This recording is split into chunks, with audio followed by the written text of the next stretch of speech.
How's it going, everybody? I'm Sam Lee, reading for writer Leonid Melikhov, and welcome to Gaming Instincts. It's been a hot minute since I've played any new Sonic game. The last Sonic title I legitimately enjoyed and finished was Sonic Unleashed. Despite the game's not-so-fun parts where Sonic turns into a werehog, the actual day levels were well designed and fun to play through. Sonic Unleashed was originally released in 2008 for the PlayStation 3 and Xbox 360, and was considered one of the better Sonic games at the time. There was also the monstrosity known as Sonic 2006, which was regarded as one of the worst Sonic games to ever come out. It was a bug-ridden and hard-to-play mess because the game faced a lot of internal development issues. To make a long story short, it went from developing a next-gen Sonic game to we need to rush this product out for the holiday 2006 season. Fast forward to today, and I haven't played any new Sonic games since Sonic Generations and Sonic Unleashed. Sega's next big Sonic project is called Sonic Frontiers, and it was announced last year. Early this week, IGN finally got first ever gameplay footage on their hands. The footage showcased both traversal and combat gameplay, and if I am being completely honest, it looks absolutely terrible. Why are Sega and the Sonic team always so out of the loop when it comes to creating the next entry in the series? The fans are quite vocal about what they want, yet Sega decides to do as they please, and because of that, we're about to get another hot mess called Sonic Frontiers.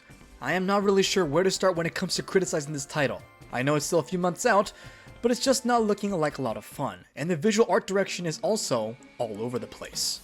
I never understood Sega's obsession with trying to fit Sonic into a real-life world environment. Sonic himself looks pretty good, but in Sonic Frontiers, he looks like he came from a different dimension.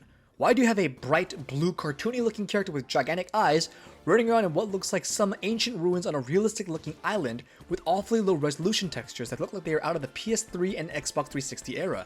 Why is everything so spread apart, lifeless and boring? Sonic was always about super fast speeds and cool level designs.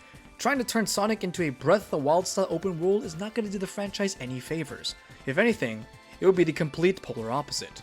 In the video you can also see how Sonic can climb walls, which make no sense because it stops the momentum and the adrenaline. Why would you abruptly stop and go into a slow climb instead of just running up a 90-degree angle at insane speeds? What purpose does a climbing mechanic serve? Look, I normally commend developers when they're wanting to try out new things with a franchise, but Sonic climbing walls is just not it. The example that was showcased was poor and didn't make any logic as to why that mechanic needs to exist in a Sonic title. This is not Assassin's Creed or Uncharted. Come on now, Sega, what are you doing? Are you really just out of ideas and desperately trying to copy whatever another successful game has done? Just because Zelda Breath of the Wild has climbing mechanics doesn't mean you're going to shoot up to the 90s on Metacritic all of a sudden. Stop being delusional. And don't get me even started on the music in Sonic Frontiers. It's a complete insult and a spit on the face to your fanbase. The music itself sounds pretty good, but it's the type of music that belongs somewhere in a game like Final Fantasy where you're exploring the world. When did Sonic ever have this peaceful melody? I guess Sega was trying to immerse players in this open world atmosphere, but again, it doesn't fit the soundtrack type of Sonic titles. Sonic games have always been more energetic, hyped up type of music. Sonic Unleashed is a fantastic example of a good soundtrack. Here, have a quick direct comparison between the two games and let me know what you think.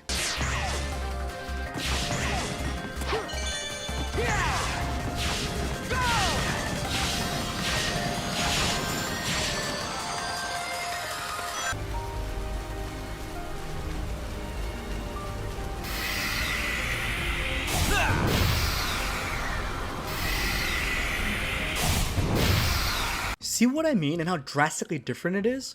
Look how much more exciting Sonic Unleashed feels due to extreme, super insane speeds and great music, versus this open world with much slower paced gameplay and musical score.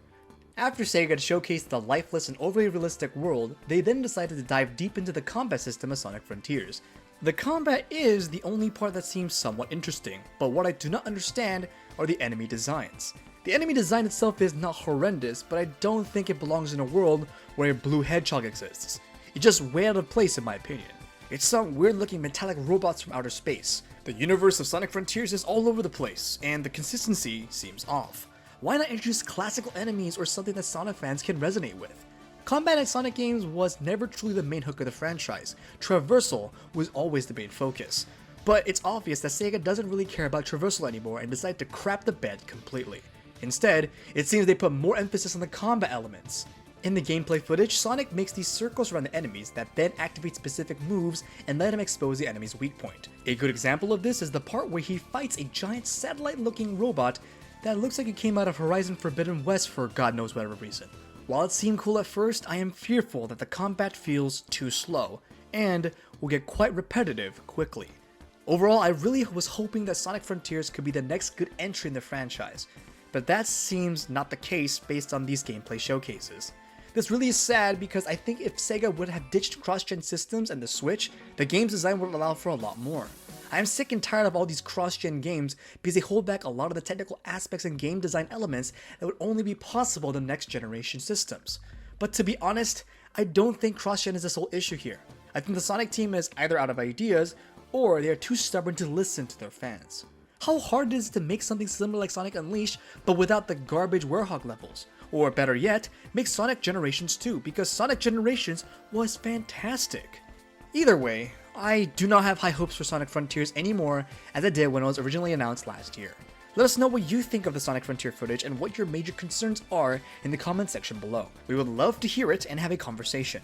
Sonic Frontiers will be releasing later this holiday, so make sure you stick around for our coverage and our final verdict once the game hits the shelves. And this has been Gaming Instincts. To see more videos and content like this in the future, make sure to subscribe. Thanks for watching, this has been Sam Lee, and until next time.